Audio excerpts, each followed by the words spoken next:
Hey guys, how's it going? Today is a Sunday.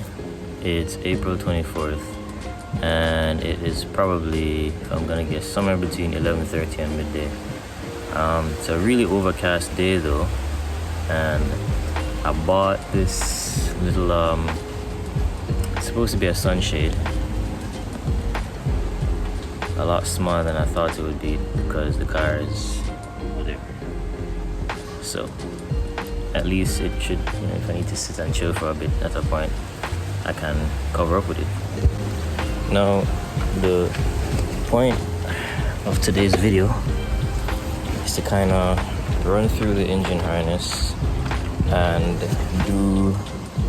just try and do a test with the chassis harness connected to see if the car will start, or at least try and crank over. Not sure that's gonna work, but we're gonna try it anyway. But real quick before I do that, I know I mentioned this on my IG. If you follow me on IG, you would have seen me go over the engine harness that I spliced together. But just so I can show you guys real quickly, this is an SI harness, meaning this harness came with multi-point injection functionality from the factory. Right, so over here you have your regular connections that connect to the harness that comes up from down there, right? But the areas that have been changed are the distributor plugs.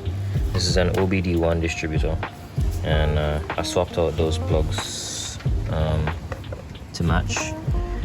I also added OBD2 injectors here, and then on this side I just ran the resistor block off, because in the SI chassis there's a resistor box that goes right here, so that the impedance of the injectors, the OBD0 injectors, they work and all that. But these are different. I don't remember if the resistance on OBD1 and OBD2 is higher or lower, don't quote me, but that is the reason why use a block off when you go from OBD0 to OBD1 or OBD2 and not a resistor box.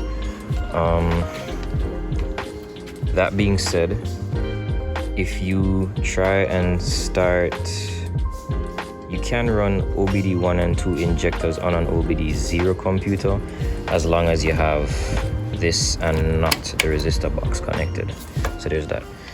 The only other thing as well is if you look down here, you might be able to see that I have 2 alternator plugs. Come on, phone, focus.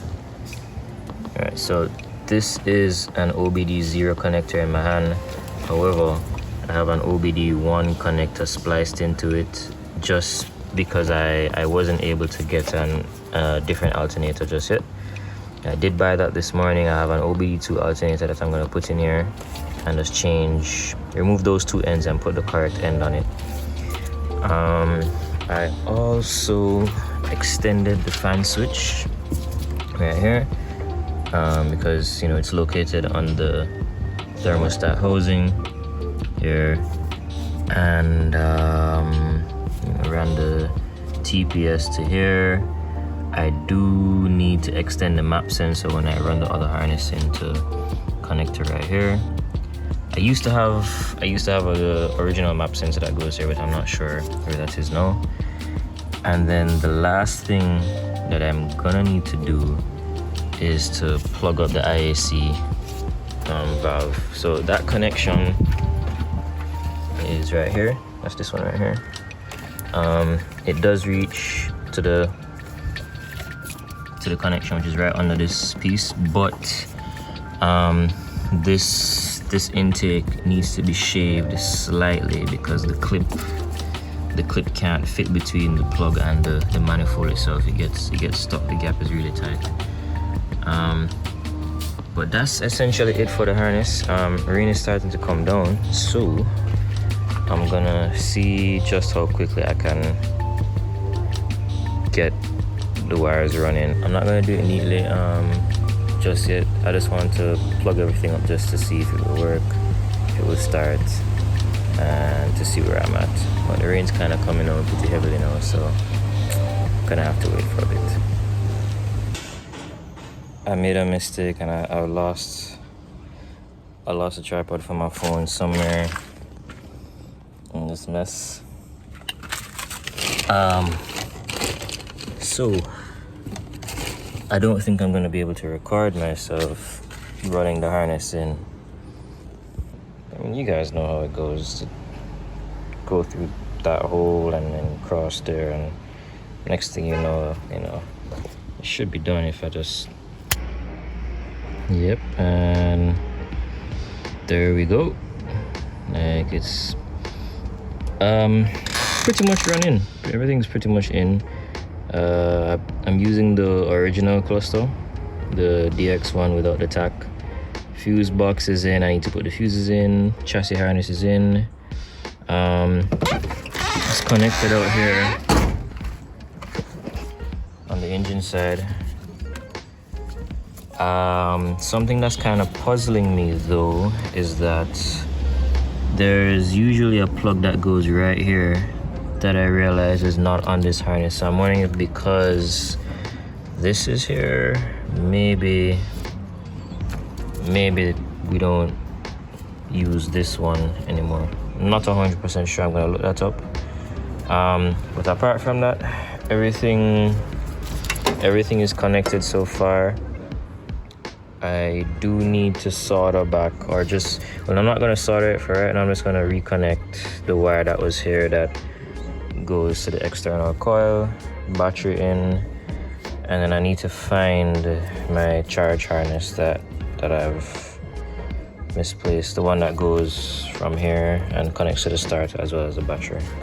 But apart from that, everything is in.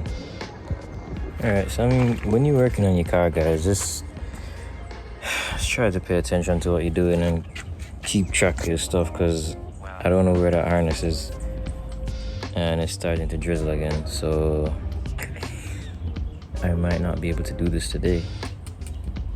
I want to find it though. Found it. It was wrapped up in the old chassis harness that I had in the trunk. I also just ran the map sensor straight.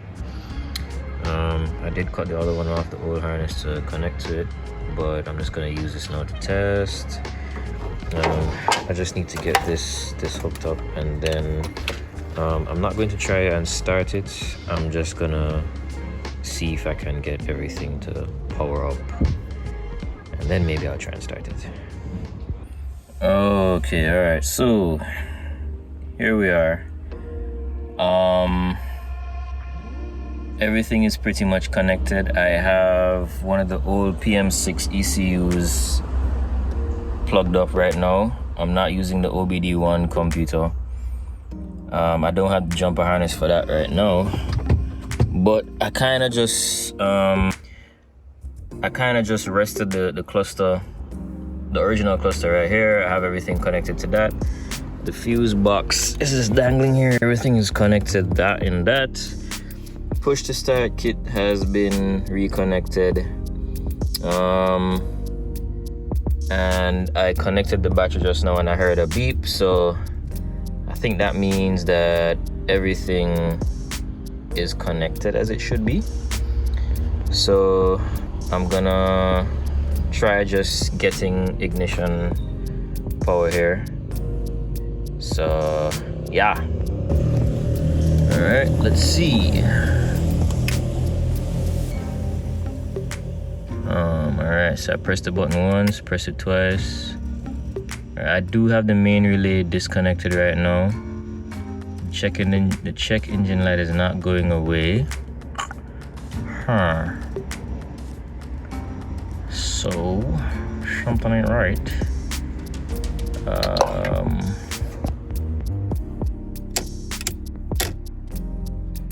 I don't know.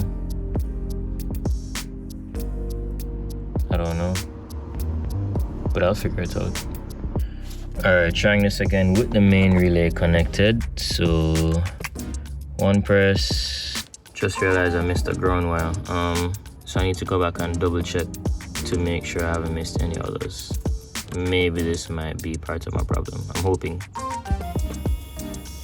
It does not sound right.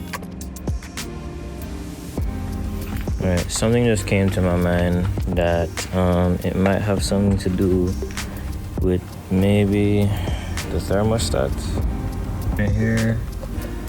And yes, it's a bit loose. Yeah, touching that made it beep. Alright, let's try this again. That ground has been sorted out.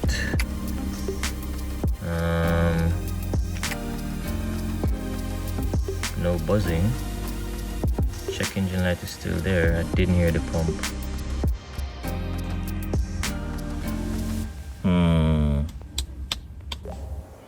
Alright, so check me out, right? I'm gonna switch computers and try using this one instead.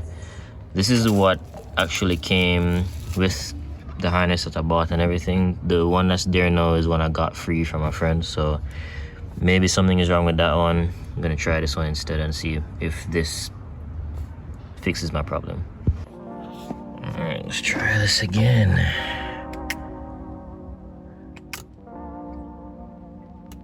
Yes, I heard the pump. I heard the pump. So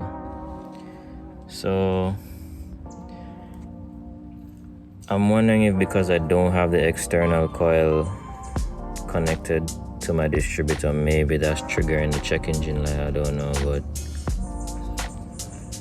I don't know. I'm definitely smelling like gas though. Maybe there's a leak too. Yeah, so that filter needs to be changed. It's leaking.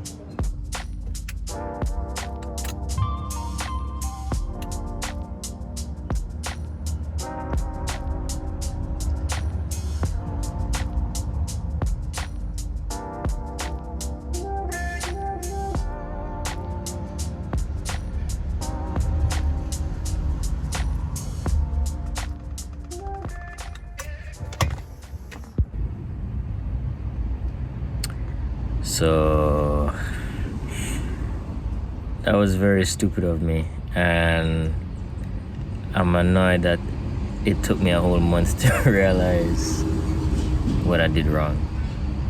And if you guys were paying attention, you might have seen it, but there was nothing wrong with the car, nothing wrong with my wiring. In fact, my wiring was pretty much flawless until I got to the point where I connected the dash harness to the fuse box.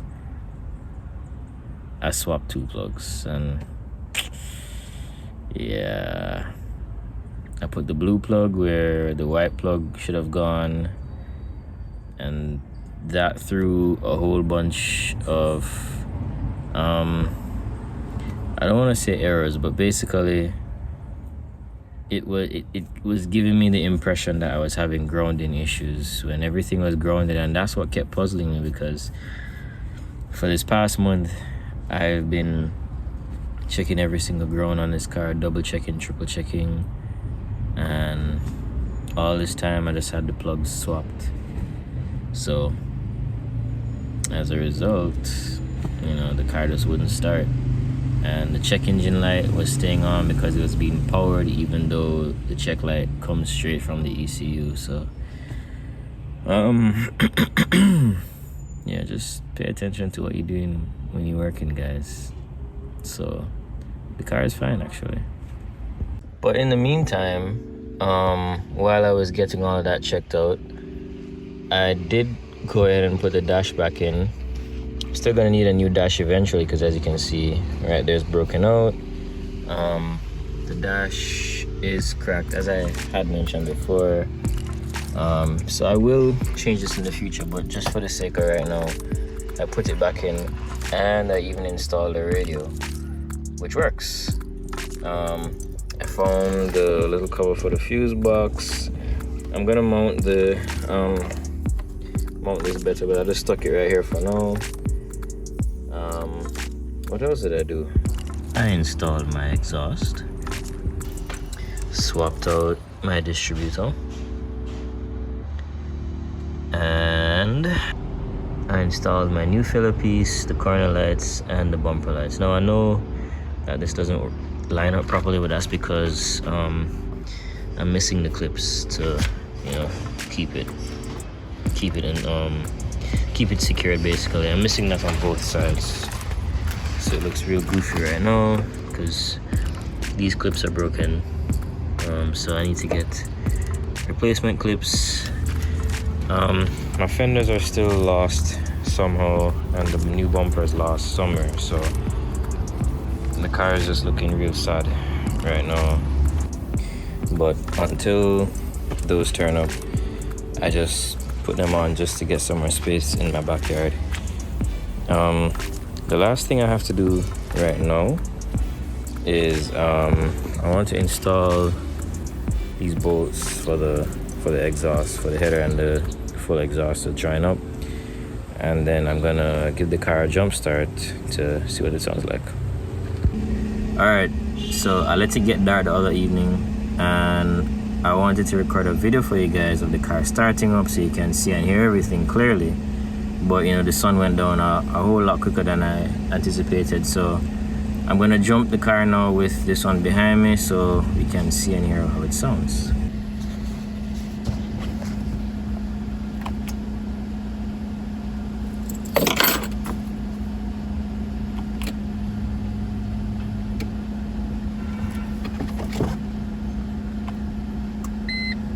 Right, I'm in neutral, alright.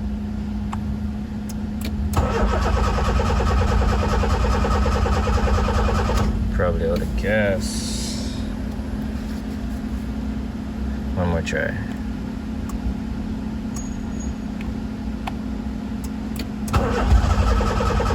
I heard you. There you go. Come on, baby, come on. Ooh.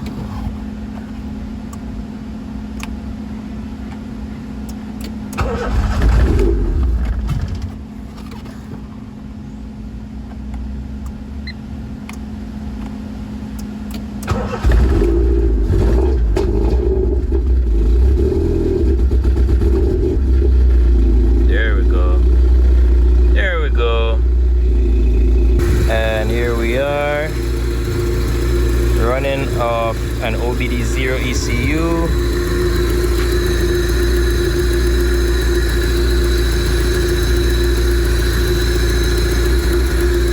We'll disconnect the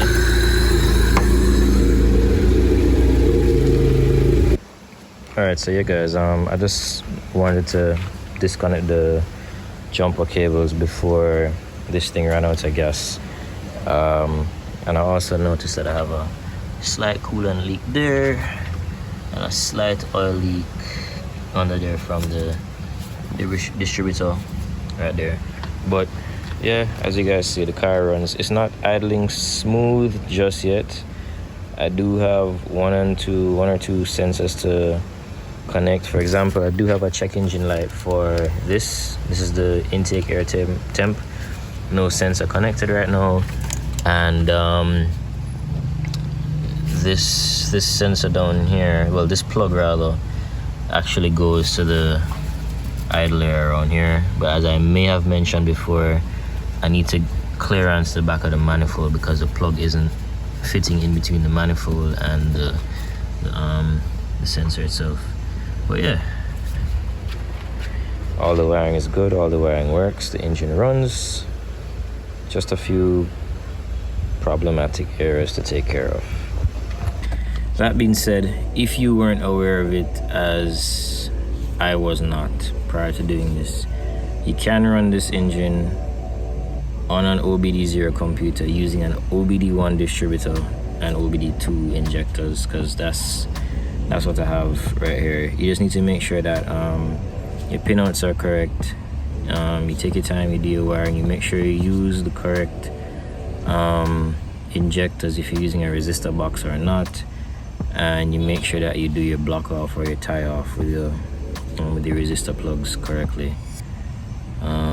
Yeah, still need to do some fine tuning with it. It's not perfect yet, but it starts, it runs, and it drives, because I just moved it to, you know, line it up back here in the space in the parking lot.